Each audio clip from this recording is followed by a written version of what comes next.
दिल्ली की राजनीति में नई राजनीति का दावा करने वाली पार्टी की शराब जो जो पुरानी होती चली जा रही है, उनके असली चरित्र का शबाब खुद ब खुद उभर कर सामने आता जा रहा है। अभी कुछ दिन पूर्व आप लोगों ने देखा था कि एक स्टिंग ऑपरेशन प्रकाश में आया था, जिसमें इस घोटाले के एक आरोपी ने बहुत सी बातें कही थी जो अपने आप में बहुत कुछ रहस्योद्घाटन कर रही थी। आज यह महत्वपूर्ण प्रेस कॉन्फ्रेंस, जिसमें दिल्ली के प्रदेश अध्यक्ष जी भी हैं, सिरसा जी भी हैं, हम लोगों ने इसलिए बुलाई है कि आज से सोशल मीडिया पर कई जगहों पर एक स्टिंग ऑपरेशन का वीडियो बहुत प्रखरता के साथ ऐसी खतरनाक और घातक बातें कह रहा है। मेरे विचार से उसको देखने और समझने के बाद किसी भी प्रकार के बचाव का स्कोप नहीं रह जाता। इस स्टिंग ऑपरेशन में इस घोटाले के आरोपी नंबर 9 अमित अरोड़ा किसी व्यक्ति को इतना विस्तार बता रहे हैं कि किस किस प्रकार से किस कंपनी को कितना पैसा लिया गया, एडवांस में पैसा लिया गया। और इतना ही नहीं है, इसमें सिर्फ पैसे लेने और देने का उल्लेख नहीं है, पूरी की पूरी पॉलिसी किस व्यवस्थित ढंग से बनाई गई कि चुनिंदा लोगों के हाथ में ही पैसा रहे और कैश का फ्लो भी उन्हीं के हाथ में रहे। वो चीजें देखकर निश्चित रूप से आप लोगों को भी बहुत दुखद आश्चर्य होगा। मैं दुखद आश्चर्य शब्द का प्रयोग कर रहा हूं। उदाहरण के लिए पूरे भारत में 2 ही बड़ी ब्रांड हैं जो शराब की ब्रांड है। उनके 2 ही बड़े अधिकृत जो होलसेलर्स थे दिल्ली में, उन्हीं को दिया गया। जैसे 2 बड़ी ब्रांड डीआईजीओ और पेरी रिकार्ड है, और उनके 2 जो प्रमुख होलसेलर्स हैं, एक का नाम है ब्रांडको और एक इंडो स्पिरिट, जिसका उल्लेख पहले भी आ चुका है।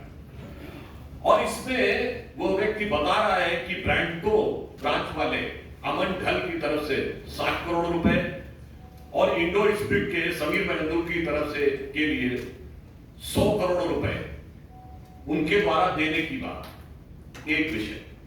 दूसरा, इसमें वो ये कह रहा, आप सभी जानते हैं, अगर मैन्युफैक्चरर, होलसेलर और रिटेलर, इसके बीच में जो कमीशन तय होता है वो कंपनियां तय करती हैं। भिन्न भिन्न रिटेलर्स का कमीशन अलग अलग परिस्थिति के अनुसार तय होता, ताकि उसमें एक स्वस्थ व्यावसायिक प्रतिस्पर्धा, यानी एक हेल्दी बिजनेस कंपटीशन बना रहे।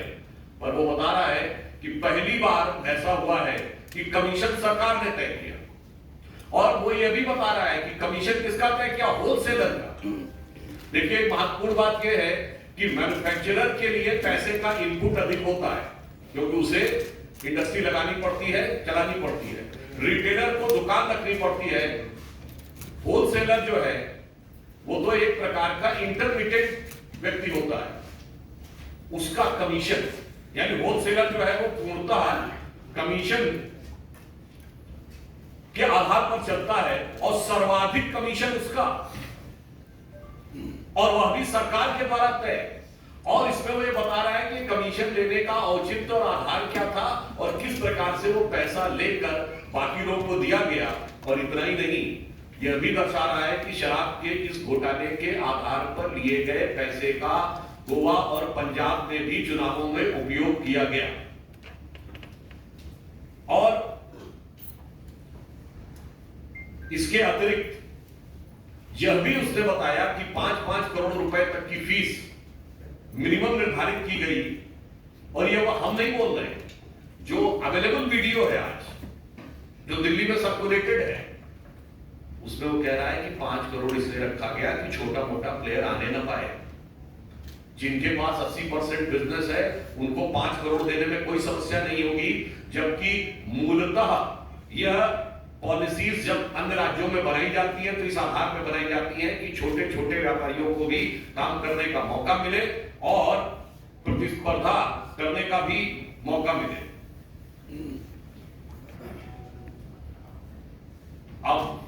ये स्टिंग देखने के बाद एक बात मैं पुनः याद दिलाना, ये वही व्यक्ति है अरविंद केजरीवाल जी, भारत के इतिहास के एकमेव व्यक्ति जिन्होंने संवैधानिक पद पर कहा था कि अगर कोई तुमसे पैसा मांगे तो स्टिंग बना लेना, हम उस स्टिंग के आधार पर ही कार्रवाई कर देंगे। कोई अगर स्टिंग बनाकर भ्रष्टाचार का खुलासा करेगा तो हमारी सरकार तत्काल कार्रवाई करेगी।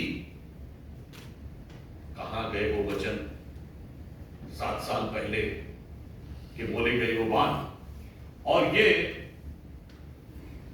बात स्टिंग में आपको देखने के बाद और अधिक स्पष्ट हो जाएगी।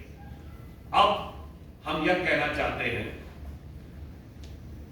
कि स्टिंग होने की जो कुछ चीजें पब्लिक डोमेन में, यह भारतीय जनता पार्टी नहीं कह रही है, यह पब्लिक डोमेन में हम तो सवाल पूछ रहे हैं कि जब इस प्रकार की नीतिगत बातें उभर कर सामने आई, नंबर 2 पॉलिसी आपने विड्रॉ की, नंबर 3 उसके बावजूद आपने उसका समर्थन किया, नंबर 4 पहली स्टिंग पे कोई कार्रवाई नहीं की, नंबर 5 आपने उसके बाद स्टिंग पर कोई कार्रवाई नहीं की है, और आपके आंदोलन के पितृ पुरुष अन्ना जी भी इस पर आपके बारे में लिख चुके हैं। मेरा मानना है कितना चरित्र बदलता चला जाता है। मैं ये कहना चाहूं कि सत्ता की का जो नशा है जिसमें आज आम आदमी पार्टी सवार है, उसने उसके चरित्र को जितना बदला है, भारत की राजनीति में शायद 7-8 वर्ष के कालखंड में किसी पार्टी का इतना चरित्र बदलते हुए नहीं देखा। अब मैं अनुरोध करूंगा